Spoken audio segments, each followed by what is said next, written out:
please subscribe and don't forget to press the bell icon to get notified whenever we upload a new video.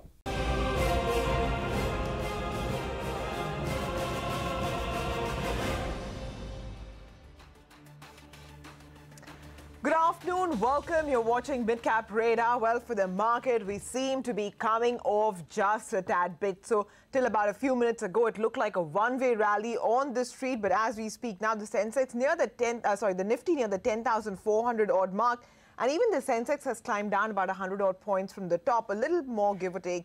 And as has the mid-cap index. And look at some of the stocks which are actually now coming off. So we are seeing about a 2% cut in Coal India. So that stock is down about 1.5% in trade. We have the likes of Dr. Reddy's, Adani Ports, Hindalco, SBI. So all in all, things for the moment, actually, it looks like the market is cooling off. I'm Samira Abdi, and with me, I have Nigel D'Souza and Ekta Batra. Good afternoon, you guys. Hi. Hi, Samira. Afternoon. Hi, Nigel. Afternoon. Well, it's turning out to be a fabulous session. Yes, we're off the day's high, but nonetheless, we can't really crib about the fact that we're now at 10,400 as opposed to 10,420. It's still stable. It's still steady. The Bank Nifty has come off the day's high with the PSU banks because we've still not heard anything from the Parliament when it comes to PSU bank recapitalization. So maybe that is something which is probably affecting a little bit of sentiment, but otherwise going very strong. That's right, Ekta. First up, though, let's run our viewers through all the top stories that we're tracking at this point of time. I think we should get straight to the headlines as we speak. I think the BJP is all set to romp home in both the Gujarat as well as in Himachal Pradesh. However, the margin of victory is lesser than previously was expected. The majority is a tad bit low in Gujarat. Okay, well, the market survives an initial scare. The Sensex recovers over 1,000 points intraday in line with the clarity in the Gujarat polls. Nifty trades above 10,400 while the mid-cap index and the Nifty bank gain a percentage. And CNBC TV18 learns that the government will seek a parliamentary nod for public sector bank recap today. The quantum of the FY17 recap bonds may range between 60,000 crores to around 70,000 crore rupees. Okay, all right then. I think the European markets have opened up. They've opened up with some green. The futures were indicating a bit of a positive start, so I think we should get those markets up for you in the screen. The CAC as well as the FTSE, both of them opening up in the green. But for our own markets, just to put things into perspective, the Nifty, the Sensex, as well as the Nifty Bank, what an intraday recovery we have seen over there. The Nifty, in fact, is up close to 320 points from the lows, and the Sensex and the Nifty Bank, both of them up by close to around 1,000 points approximately. But encouraging to see the kind of action that we're seeing at the 10,400 call, at 10,400 put as well as the 10,300 put. So let's get both those two up for you on the screen. The premium is down by around 40 to around 50%. And when you have 25 lakh shares being added at those lower levels, it's giving you some encouragement. You believe that, in fact, the bulls will believe they can defend the 10,300 odd mark, pull up the 10,300 put as well. But keep an eye out on that 10,000 put. You know, that's the one I'm looking at very, very closely. Why? Because the total open intro, let's pull up the 10,000 put. That's the 10,100 put. You pull up the 10,000 put, you'll see that over there the open interest is at around 10,000. And Ekta and Sumera, you know, on a day when you see the Nifty higher, some of those call buyers will be making losses. Why? Because in fact the IVs have fallen. So if you just take a look at it, a few sessions ago, the Nifty was at around 10,300. Currently we're at around 10,400. But the premium at that point of time was higher than today. Why? In spite of getting the Nifty direction right. That's only because of the IVs. The implied volatility is lower, and that explains why, in fact, the premium is lower on those call options. So the smarter money is writing those puts. All right, so that's the word on the market. Let's, in fact, now get back to the big story that we're tracking today, and which is of the BJP win in the key states of Gujarat and Himachal. There have been celebrations, of course, at the BJP headquarters as BJP has retained the key state of Gujarat. CNN News 18's Arunoday Mukherjee now joins in with the key takeaways from this big election. Well, a clearer picture has finally emerged, even though Network 18 had called both the elections in Gujarat and Himachal Pradesh accurately and first. right here. What we now know about Himachal Pradesh and Gujarat, both states going to the BJP. Let's start with the Himachal Pradesh state first, where the BJP getting 42, the Indian National Congress getting 21. It's a big vote no for the Congress party. The electorate voting out Veerbhadra Singh after a full term. Several questions regarding corruption, of course, had surfaced as well. Anti-incumbency was a big factor as well. But this is going to be a big message for the Congress party at a time when Rahul Gandhi has taken over at the helm of affairs. A big loss, a big state has now been lost by the Congress party. What happens next? There are only a few states left where the Congress party has a government there. Let's move on to Gujarat, where several other factors have been at play. And the election results in Gujarat really give a sense of the trends and the political indicators for the months ahead, especially in the run-up to the 2019 elections. How exactly has Gujarat voted? Now, the trends are emerging slowly. Some of the factors that are going to be a worrying point for the BJP, even though they are all set to form that government in Gujarat, is the number game. The BJP, remember in 2012, in the last elections, getting 115. This time around, the BJP down to 103, as we've been reporting. So the Congress also increasing its vote share. What are some of the factors that could have been at play here? Well, most importantly, the Patidar agitation could have hurt the BJP. GST and demonetization, while in some places it has got a thumbs up for the BJP, in some places it could have made a dent in the BJP's vote bank.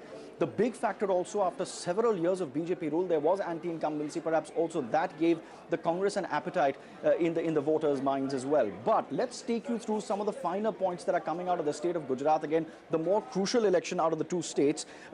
South Gujarat remains a BJP bastion. Remember, South Gujarat is all the trading hubs which has preferred the BJP in these elections as well. North Gujarat, this is significant. North Gujarat, where the Patidars were seen to be the main challengers in the elections, they have, however, gone with the Saffron party and not with the Congress party. However, the scenes in Saurashtra are a little different, and I'm going to take you through those details in just a bit. Another factor which was supposed to have gone in favor of the Congress party has gone against them. The Thakurs have voted with the BJP, and remember, a dozen Congress rebel candidates have also hurt the Congress's perspectives. Let's talk about the key region of Saurashtra, because that is where a lot of news points are now coming out. There has been aggressive Patel campaigning there, which has also hurt the BJP to a certain extent. This has been a BJP stronghold for the last 2 decades. 12% of the population of Gujarat is Patels. How they were going to vote was always a key factor.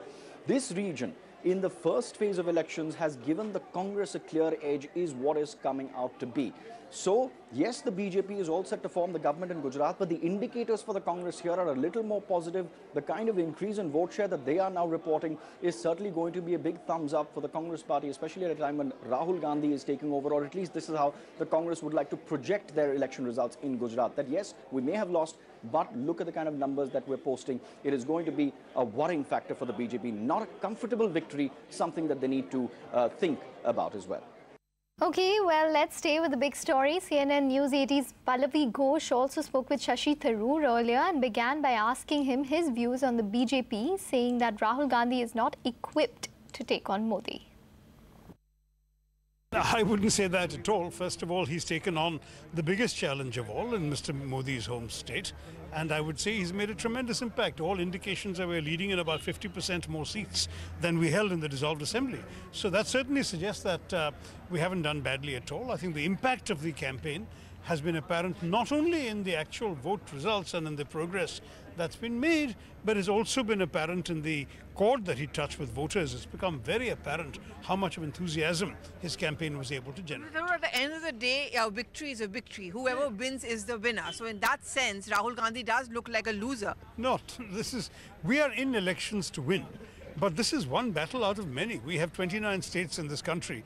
If each state is going to be the definitive answer, we have 29 But you've been losing out on most of the states. Well, tides will turn. The tide turned against us, the tide will turn again for us. And I think the trend certainly suggests a much more positive direction. But do you think his temple going, the fact that he's trying to tie up with the OBCs, the Patidars, the stress on a Gabbar Singh tax, that did not work on the ground?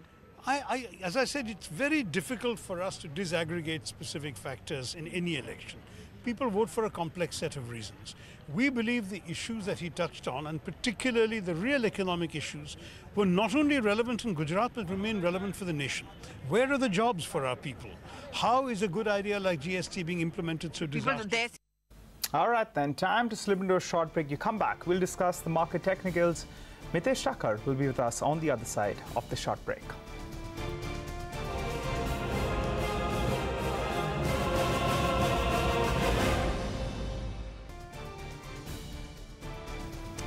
Welcome back. Well, stable for the markets, 10,413 is where we're at. Lot of stocks buzzing from the broader markets, you'd have to say. So we've spoken ad nauseum about what's happening with the Nifty.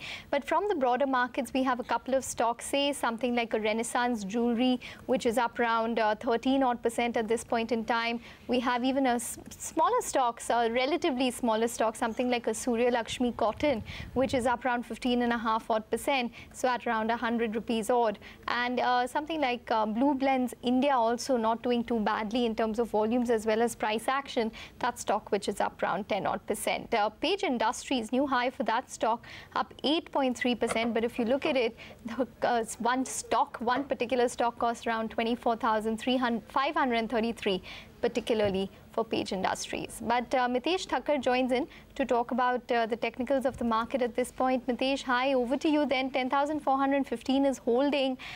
We've got a positive European opening on our hands as well. Do you think that we're set up to probably build on this base in the second half? Yeah, good afternoon. I would certainly believe so. I think, very clearly the global markets were supporting us even in the morning, but some choppiness happened purely on the news flow side. But the way we have recovered, one, the breadth, two, and I think the way these intraday charts of most of these stocks and indexes are shaping up, my sense is that I think, maybe by tomorrow or day after, we should be trying to retest and at least touch those levels of 10,480 to about 10,500, maybe even break above them. So for the timing, I think the idea should be to use, I think last 30 minutes we've had some marginal decline. I think use any declines to buy into. 10,400 on this spot, about 10,390 should be your buying zone, 10,350 should be a stop loss, and 10,500 should be your target. All right, Mitesh, you've got a couple of picks for us though. If you could run us through what are the picks from the broader markets that you've picked? Yeah, so two stocks, Nigel, which I can recommend right now would be Bharat Forge, buy with a stop at 694 for targets of 730, and Adani Power, that's a buy as well. Keep a stop below 35.30 and look for targets close to about 38.5 over here. All right, Mitesh, thanks very much for your afternoon trades. What we'll do is take a very quick break, come back in just a bit, and when we return, we'll get in some more voices and some more reactions coming in. The macro picture is what will be on our radar, and how we should actually, how the economy is poised with the government implementing key reforms. The management of RPG enterprises will be with us. Stay tuned.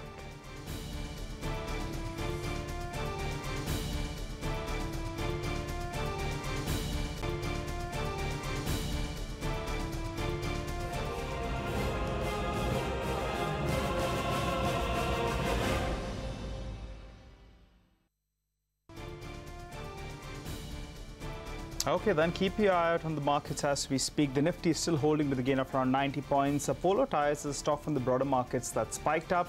And even Cadila Health, that's the other one that's doing quite well in the last few minutes. So I think we should get both those two stocks up for you. But let's get chatting with the management. We have with us Mr. Pramod Menon, the Group CFO of RPG Enterprises, who joins us.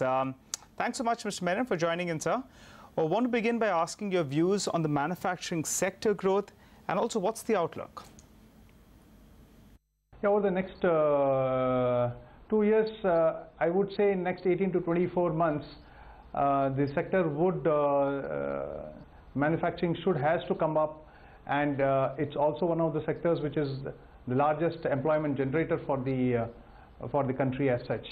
So with the kind of confidence, already we are seeing consumer confidence coming up, that should spur up as far as the consumption related demand is concerned, which should translate to better investments and improve the confidence as far as investing further into the manufacturing sector is concerned.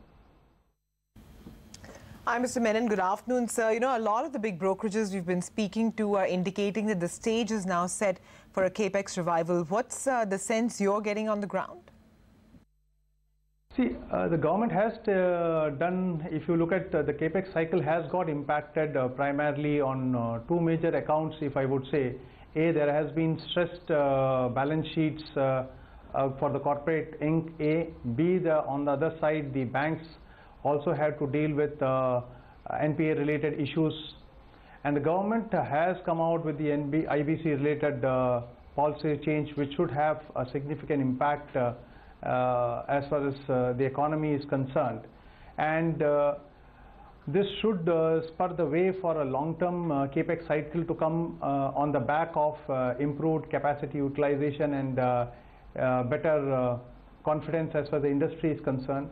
Currently, again, what we are seeing is different sectors, different companies which are slightly in a better shape in terms of its balance sheet, trying to take meaningful capex or private investment into account.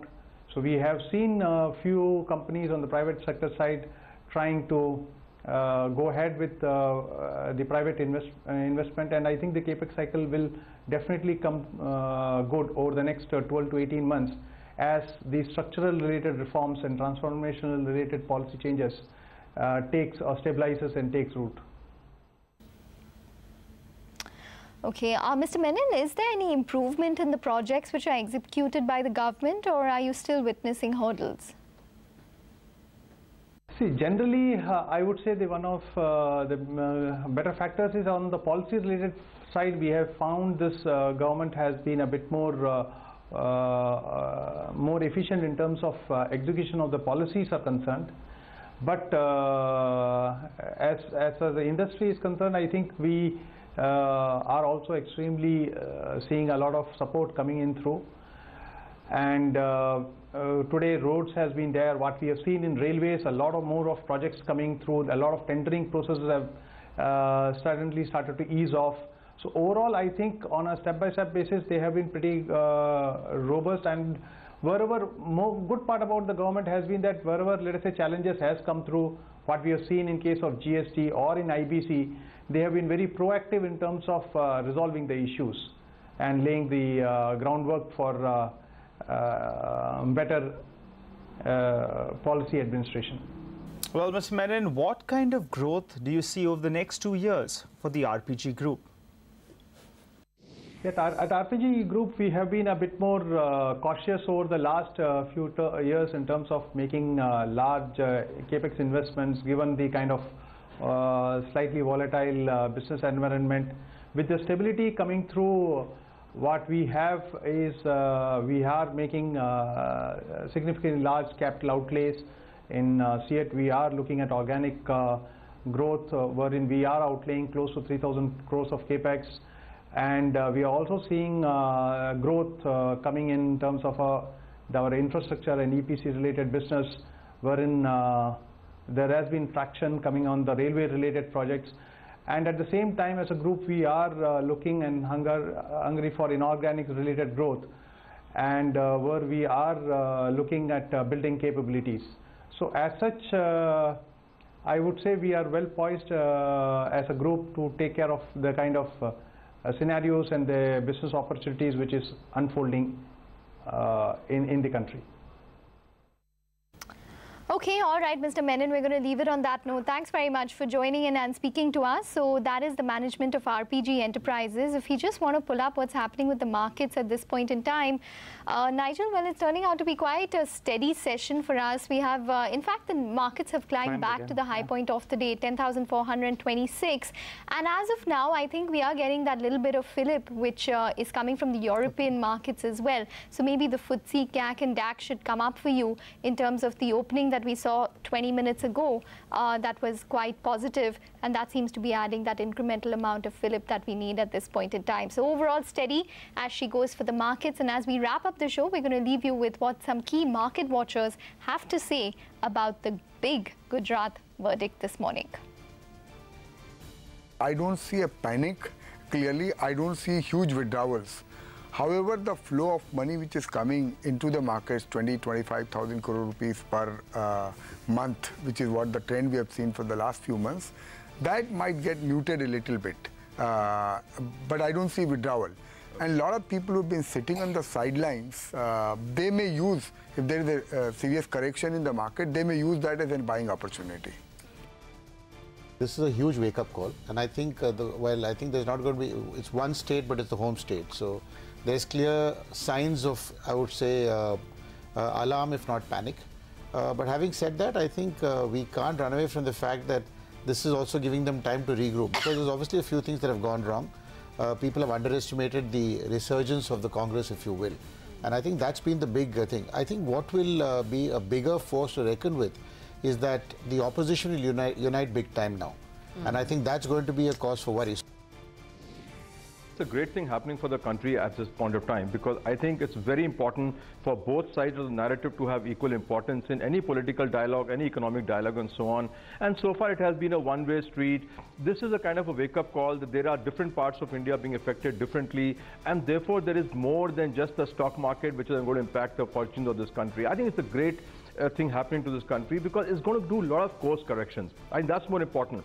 The real earning will come when the small, the medium sector, everybody starts to participate in the economy, which was the segment lagging behind for so far in favor of the corporates.